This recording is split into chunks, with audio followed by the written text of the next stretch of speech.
Hello and welcome to your astrological vibrations for Monday, February 14th, 2022 by Gaia Blooming. I am Mimi and our energy mantra for today is I flow with the energies and mind my own vibration. Instead of minding your own business, you're minding your own vibration. Oh my goodness, what a week we have ahead. I'm going to delve into it a little bit to start off with.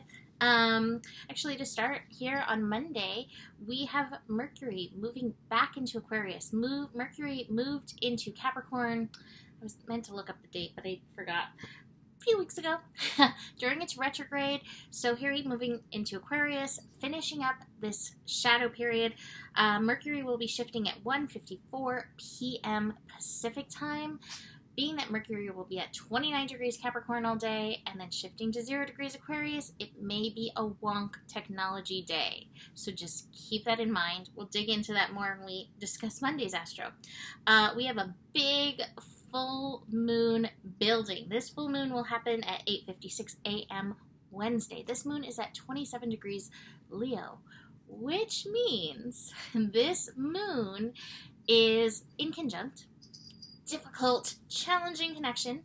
Not really sure how we're supposed to make this work kind of connection with Pluto in Capricorn. It is also squaring the nodes. And if you saw my oof post, that is some of the oof between Pluto energies and the nodes. I'm really specifically feeling that South Node Scorpio being kind of an oof, being that we have that Scorpio energy and then we have Pluto energy. Between Pluto and Scorpio aspecting this full moon, there are going to be places where we face fear. There's going to be places where we need courage. That's what I would prefer to say. There's going to be places where we are going to need courage in and through this energy. But it's even, this full moon is also going to be squaring North Node in Taurus. And so we might forget ourselves. We might forget our values for a little bit. So we're going to dig into that more in tomorrow's astrology. But just so you're aware, some of the oof, you may already start feeling the oof.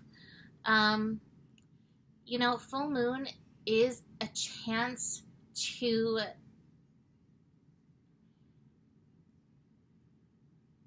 there's so many different ways that full moon can be explained, but one of the things is that the full moon representing emotional energy, I always say our yin consciousness, but also our subconscious, and possibly even deeper to it, like our psyche. There's a lot of hidden things that can come up and through with full moons. This full moon in Leo, tapping the inner child, connecting to Pluto, it just feels like there are so many layers coming up and coming through with this. So take the time to let yourself feel. Let's see, what do we have going on after that? Oh, well then we have the sun finishing up in Aquarius. Thursday is going to be a really strong mental energy day with sun at 29 degrees Aquarius. I will say that for my sensitive peeps, with Mercury moving back into Aquarius, the electrical vibes are going to be spiking. Sleep may be a little challenging. That plus a full moon.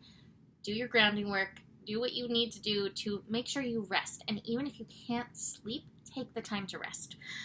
Friday, sun into Pisces. Hopefully, sun in Pisces will give us some flow, some rest, and some support in our faith walks that we are doing. So those are some of the major highlights of this week. Of course, there's other things, but those are some of the major highlights. So let's dig into today's energy. Mercury finishing up in Capricorn, moving into Aquarius. This is not the only shift of the day. We are also going to have the moon shifting into Leo. That's going to be 3:17 a.m. Pacific time. So hopefully by the time we're up, the moon is like, okay, I'm established in Leo energy. Let's dig into that before we get into Mercury. Leo energy, like I mentioned before, inner child. Is it a happy inner child? Is it a wounded inner child? Is it your inner child joy? Is it your inner child trauma? Sky's the limit when it comes to this energy. What I encourage you to do over the next few days as we build to this full moon is stay very connected to your heart. Stay very connected to the energy of courage, like I said, because chances are old things from, I'm really feeling like lower energy, root chakra energy, survival stuff, even from your lifetime as a child. You know, there's a lot of things that tax the survivalist within us in childhood. Even if you think your childhood was easy, check in, because there may be some hidden trauma that's just needing to bubble up and bubble through. Leo is a fire sign. It can be very reactive. So with the moon, check that. Connect to the heart. I think I said that. Connect to your heart. Connect to courage over the next few days. And do take time for joy. Do take time for play. Even if you are feeling this so strongly, do something that makes you giggle. Do something that makes you laugh. Do something that makes you feel like, yeah, oh, this is why I'm here on this planet. All right, so let's talk about this Mercury stuff.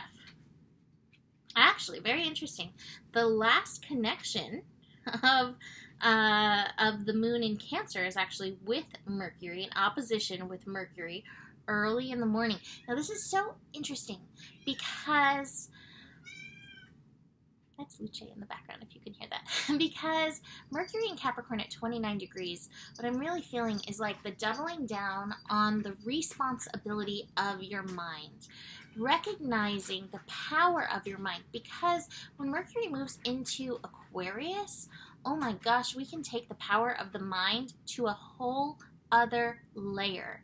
And I think we really begin to recognize that and realize that in Aquarius. And when I think of Aquarius, Mercury in Aquarius, I think of, you know, thought leaders in regards to the mind and its power. I think of Dr. Joe Dispenza.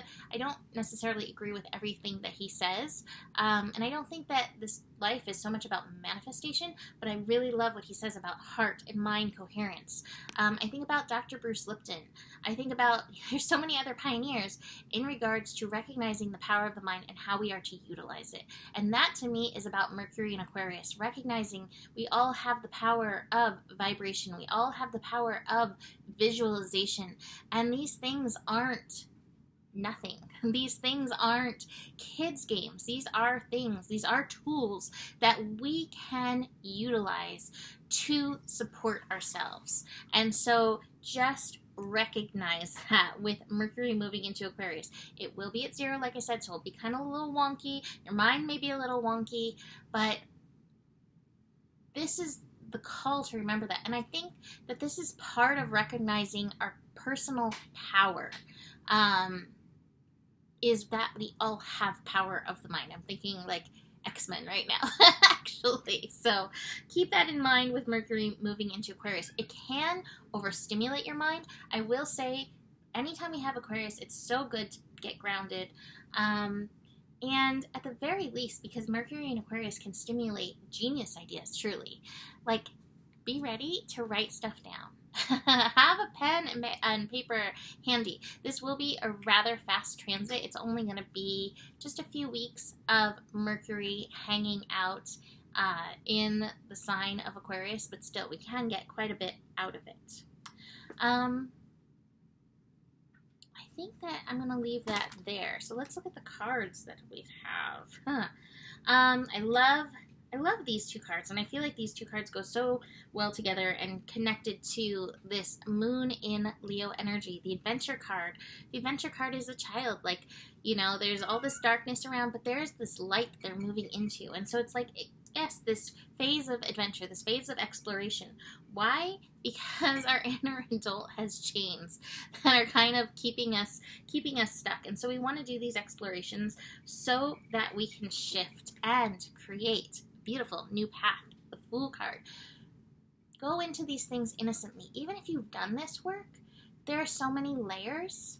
So it's like, all right, well, I've done this, but is there anything else I need to see? Keep that opened mind of not knowing. That will help. Interesting, I have the Control card in reverse. The Control card is actually like the King of Swords. So it is a strong mental card. You may not have as much control over the monkeys as you would like at this time, but remember, you can direct them. The final card, again, reminds me kind of what I was feeling with this upcoming square to the nodes, the compromise card. Don't compromise yourself. Don't compromise your values. really ground in, root into that, and that will help support you as we move into this full moon energy. So that's it for today. You can book a reading with me. Email me, mimiclark@gmail.com. Besides that, the better it gets, the better it gets. There's more than enough love in the world for you. You have the power, and honor your values. Namaste.